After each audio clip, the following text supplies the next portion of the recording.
بتوں کو پوجتی تھی، ستاروں کی پرستش کرتی تھی، جا کر سورج کی پوجا کرتی تھی اور بچھڑے کو خدا بنایا ہوا تھا۔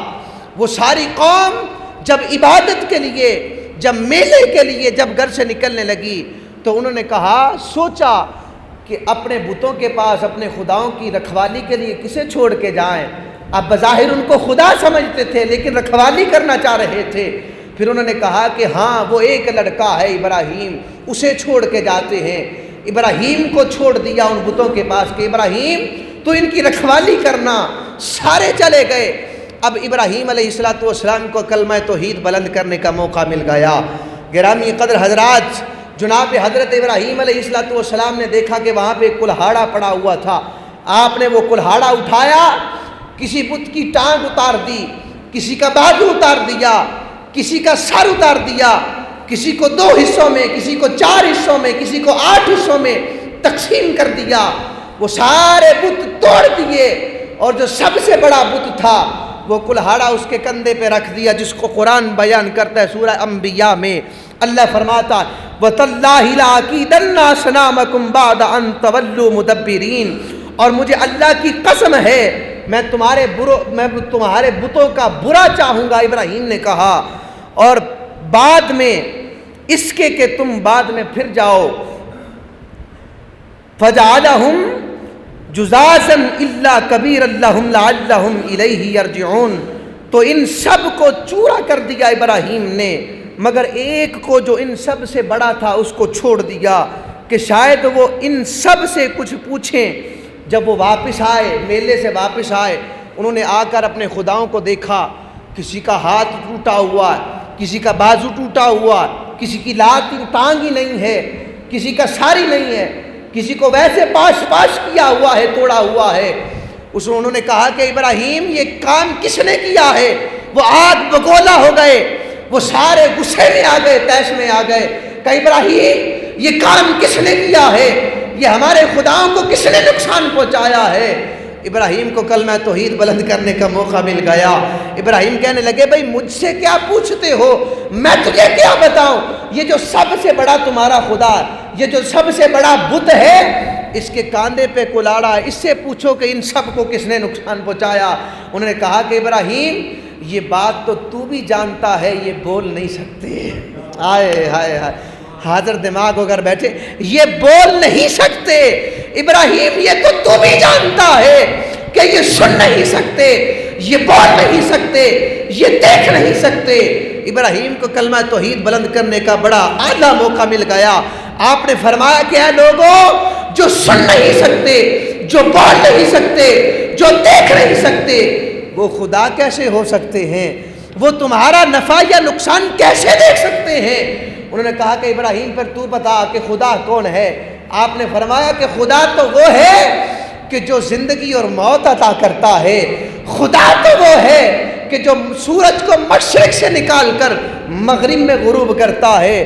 حضرات گرامی قدر، ساری قوم خاموش ہو گئی، ان کے پاس اب کہنے کے لیے کچھ نہیں تھا، وہ سارے خاموش تھے۔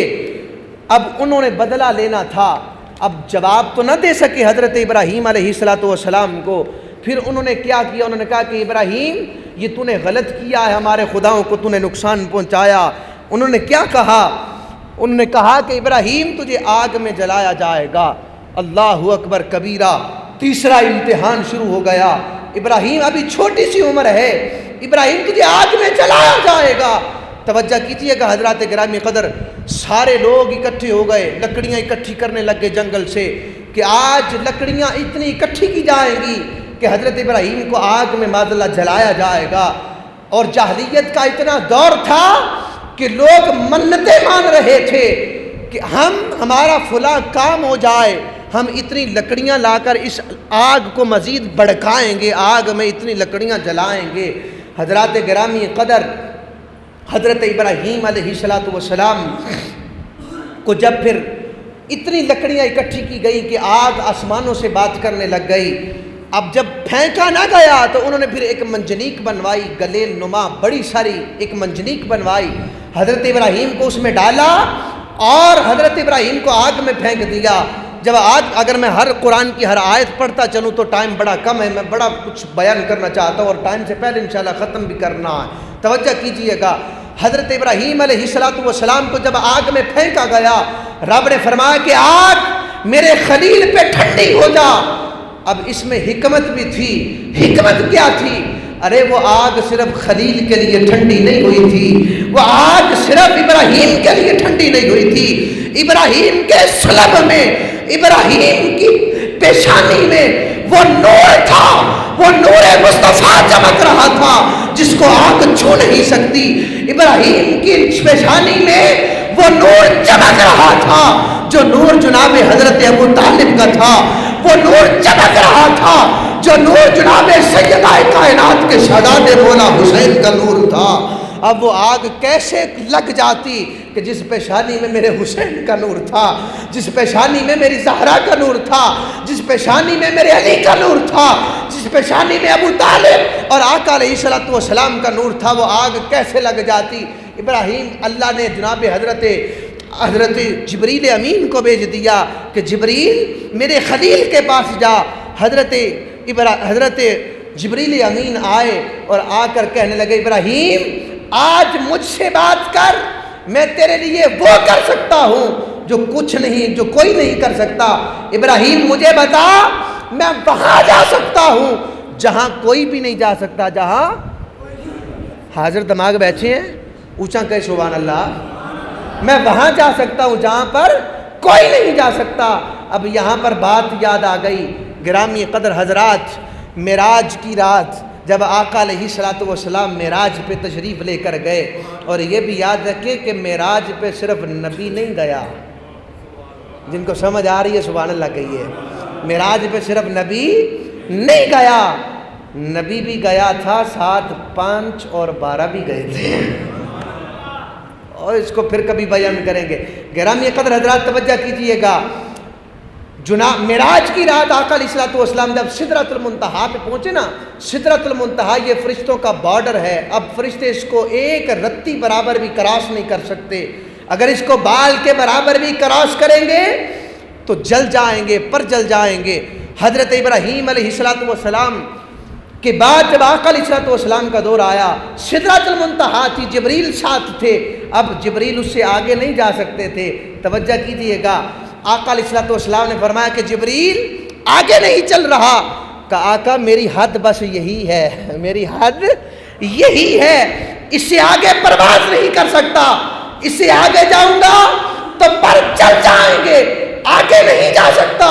تو آقا علیہ السلام نے فرمایا جبریل یاد کر، آج میں اپنے جد امجد کا جواب دوں گا۔ فرمایا کہ یاد کر، جب میرے جد امجد میرے دادا ابراہیم کو آگ میں پھینکا گیا تھا، تو نے میرے دادا کو کہا تھا کہ آج میرے ساتھ بات کر، میں وہاں جا سکتا ہوں جہاں کوئی نہیں جا سکتا۔ کہا پیارے جبریل آج مجھ سے بات کر، اس کا بدلہ دے رہا ہوں، آج میں وہاں جا سکتا ہوں جہاں جبریل تو بھی نہیں جا سکتا۔ آج میں وہاں جا سکتا ہوں جہاں جبریل تو بھی نہیں جا سکتا۔ گرامی قدر حضرات، حضرت ابراہیم علیہ السلام کا چوتھا امتحان یہ تھا کہ آپ کو پھر ملک بدر کر دیا گیا۔ 5واں امتحان یہ تھا آپ کی زندگی میں کہ جب نمرود کے دربار میں، بالکل شارٹ کر کے میں بیان کر رہا ہوں، نمرود کے دربار میں آپ کا مناظرہ ہو گیا۔ نمرود نے کہا کہ تو کیسا نبی ہے، تو کیسے خدا کو مانتا ہے، وہ کون سا خدا ہے؟ حضرت ابراہیم، مناظرہ ہو رہا، اب عوام کا جمع غفیر ہے، حضرت ابراہیم کہنے لگے کہ میرا خدا تو وہ ہے جو زندگی اور موت عطا کرتا ہے۔ نمرود کہنے لگا یہ کام تو میں بھی کرتا ہوں معاذ اللہ۔